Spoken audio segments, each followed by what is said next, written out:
You have had this fight before. Not this exact fight, but this shape of it. The same tone creeping into your voice. The same tight feeling in your chest. The same words landing in the same order. Like you are both reading from a script neither of you remembers writing. It starts small. A dish left in the sink. A text left unread. A comment about being late again. And within 30 seconds, you are not talking about the dish anymore. You are talking about every dish. Every time, every year. That is the strange part. The fight never actually stays about the thing it started with. So why does this keep happening? Why do two people who love each other end up circling the same argument like it is on a loop they cannot switch off? Here is the thing. A repeated argument is rarely about the surface issue at all. It is about an old wound that gets touched every time that issue comes up. The dish is not the problem. The dish just happens to press on something older, something that has been sitting there since long before this relationship started. Psychologists call this an attachment trigger. Early in life, you learn a certain way to feel safe with people. Maybe you learned that being ignored means you are not important. Maybe you learned that raising your voice is the only way to be heard. Maybe you learned that if you do not bring it up, nobody will notice you are hurting. These lessons get wired in early, long before you ever meet your partner, which is exactly why they do not disappear just because you found someone who loves you. So when your partner forgets to text you back, it is not just a missed text. It taps directly into that old fear of being unimportant.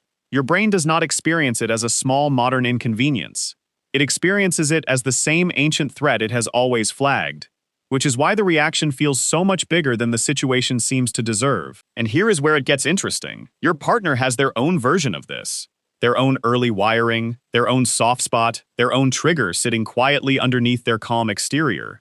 So when you raise your voice, you are not just expressing frustration, you are landing directly on their old wound too, which means one small moment can activate two different alarm systems at the same time, both of you reacting to the past while thinking you are reacting to the present. This is why the same argument returns again and again. You are not actually fighting about the dishes or the texts or being late. You are fighting about whether you matter, whether you are safe, whether you can trust this person to see you the way you need to be seen. And because that deeper question never gets answered in the heat of the moment, it just waits. It goes quiet for a while, then resurfaces the next time something similar happens. There is also a pattern in how couples handle conflict that keeps this cycle alive. One person tends to move toward the issue, wanting to talk it out immediately, needing resolution before they can relax. The other tends to move away, needing space, needing quiet, needing time, before they can even think clearly. So the moment tension rises, one partner is chasing for connection, while the other is retreating for safety, and that chase and retreat pattern becomes its own argument, layered right on top of the original one. The chaser feels abandoned in the middle of the conversation. The retreater feels cornered and overwhelmed. Neither one is wrong. They are just running two completely different survival strategies at the exact same time, which is exactly why the conversation spirals instead of settling. So here is the real reason this keeps happening. You keep treating the argument like a problem to be solved with logic, when it is actually an emotional signal asking to be understood. You can win the argument about the dishes 100 times and it will not matter, because winning does not address the fear underneath it. That is exactly why the fight always comes back. The surface gets patched, but the wound underneath never gets touched. Something shifts the moment you notice this pattern instead of just living inside it. You start hearing the argument differently.